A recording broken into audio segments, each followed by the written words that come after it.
Hello everybody, welcome back to FDE. We got another one. We got another victory. We got another first. But it was a bittersweet feeling for first, as we were coming off of a week that, as you saw, we had quite a good incident, quite a good crash that tweaked some things a little bit.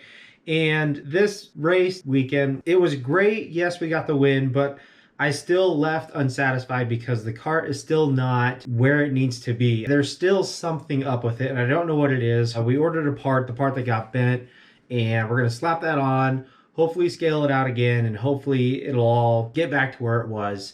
So basically what happened, when we put the cart back on to the scales to scale it out and get it set up after, the accident happened, I knew something was up right away because when they set it to their recommended setup, my left side of the cart had gained 1 to 2% of weight distribution. And in doing so, somewhere I lost 5% of my cross weight distribution, which is a huge number to lose, especially when I was at 50% cross weight distribution and the minimum that the chassis manufacturer recommends is 55%. So I knew something wasn't right. When I went out in practice, the cart was loose in, through, and out of the turn to the point where I was literally power sliding through the turns, which is a lot of fun actually, but I knew that can't happen. So I went back in and I went and talked to the guys that did the chassis alignment. They suggested some things, so we changed some things up, made some pretty major adjustments, and without throwing it on a scale, I couldn't tell you exactly what it did, but based off of those adjustments, went back out into practice session 2, and it handled a lot better, but still not the best. As a matter of fact, it wanted to track hard to the left. Like if I was just to let go of the steering wheel, that thing would just veer off to the left. Like it wanted to naturally turn left, which is okay, but this was really hard to the left and not at all what I wanted. Either way, it is what it is. We got the victory this weekend, so let's dive into it. So like I said, coming into Heat 1, I knew that it was going to be a little bit of a, what is this cart going to do once I get more people around me and competition starts? So I, again, got outside position. I started 4th on Heat 1. And as soon as we went, I knew the cart was going to do okay. And I guess what some would say probably great, but to me it was, like I said, it was just okay. Pretty straightforward. I mean, if anything, if you watch my hands, maybe you'll see that in the turns I'm actually having to like crank it back to the right just a little bit to prevent it from wanting to dive in left on me during the turns. It used to be I would turn into the turns left and just hold it there, and it would just glide through the turns. Now it's just like, oh hey, you want to turn a little more? And I'm like, no, I don't. Like, get back here is what it felt like I was doing. Ended up picking off 3rd, ended up picking off 2nd. I knew the guy in front of me. I knew he was going to be a good driver, so I was just kind of following him for a little bit, trying to figure out where I could get him, where I could pick him off, and I saw an opportunity. He gave me an inside slot, so I took it. And the rest is history after that. And you can tell the differences in how the cart felt because as I was following first place at the time, the motor you could tell was just down in the RPMs. But as soon as I got free, as soon as I broke free, you can just hear the motor is just running great. And you can even see it on the Micron. The yellow flashing light that you see all the time, if you see it on the Micron, is where my target RPMs are and where I want them to be. So as long as I'm seeing that, I know I'm hitting my target RPMs. So take a look, pretty cut and dry. See you in a sec.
So going into heat two, the only adjustments I could really make that I knew that would probably help out just a little bit was tire pressure. After seeing the track the way that it was that day, I knew where I needed to go with the tire pressure to help out just a little bit.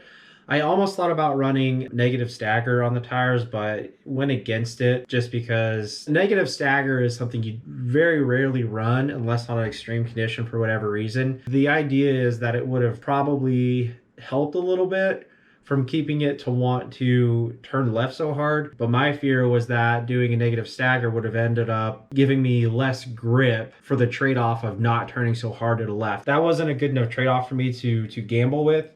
And so I went against it, but I just set my tire pressures to what I knew needed to happen for the next heat. There was a pretty decent accident in heat two. I'm not gonna talk too much about it as the guy ended up going to the hospital. It's my understanding just it was an accident that was unfortunate. Nobody to blame. It was just one of those things where if you get loose a little bit and you're not at the right place at the right time, you know, sometimes bad things happen. I hope he's doing well. Hope he's doing okay. Hope to see him back at the track. In regards to that, I don't want to speak too much on it. So heat two, it was pretty cut and dry. That it was inverse, so I went from fourth position to the first position. And I knew as long as I could just keep going the way that I was, I would be able to hopefully win that heat. And luckily I did. So nothing special about it. So take a look.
So during the feature, I noticed after the second heat that there were some significant top layers of the soil coming off in all the turns, 1, 2, and 3 and 4, right where we would be driving in our lines.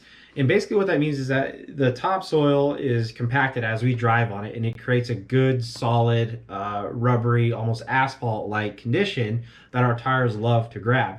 And what happens is as conditions dry, the soil becomes a little bit loose, and if you don't catch it right, it can just start to break apart. Well, chunks started breaking apart, and you'll see it in this video. And what that does is basically you're going from a hard, slick, asphalt type setup for your tires to basically, if you were to hit some loose gravel in your vehicle, you could understand where your car just slides out from under you. And that's basically what we had to deal with. So it was in every lap of every turn when I'd go over those bumps, those dry spots, it was always a moment of, you know, is it going to hold or is it completely come loose? Because there are times where either my back rear, the right side or the left side would catch that loose gravel and the cart would just start to slide out from behind me. Luckily, it wasn't enough that I couldn't handle, couldn't control.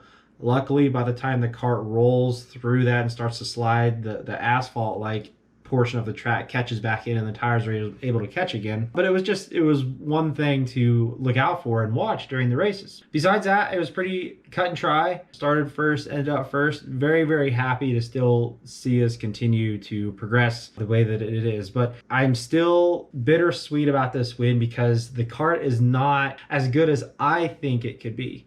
The only issue that I found is that I went and looked at the race 2 weeks ago with the big traveling crew, where normally you get your big speed out of because of the track conditions and everybody putting down a good track. And then all things considered, between that race and those lap times and this race and these lap times, the kart was only 0.3 slower than when it was running great. And we were up and we got a third place out of a field of 18. And some might think, you know, 0.3 is not that big, but to me it is a big difference. The kart is still fast, but to me it can be faster. And I don't want to settle for just, yeah, whatever. I want the kart to be fast. So I'm going to continue to try to figure out what we can do, continue to try to figure out how to make it faster, and we'll go from there. So either way, like I said, another first, another victory. Keep on rolling. Season ain't over yet, so looking forward to the next race. It's the Boogeyman. It's supposed to be a big one. There's even a money payout in my class, so it'll be fun. It'll be exciting. It's supposed to be a long day, so gotta get ready, gotta gear up and get things ready. So see you guys this time.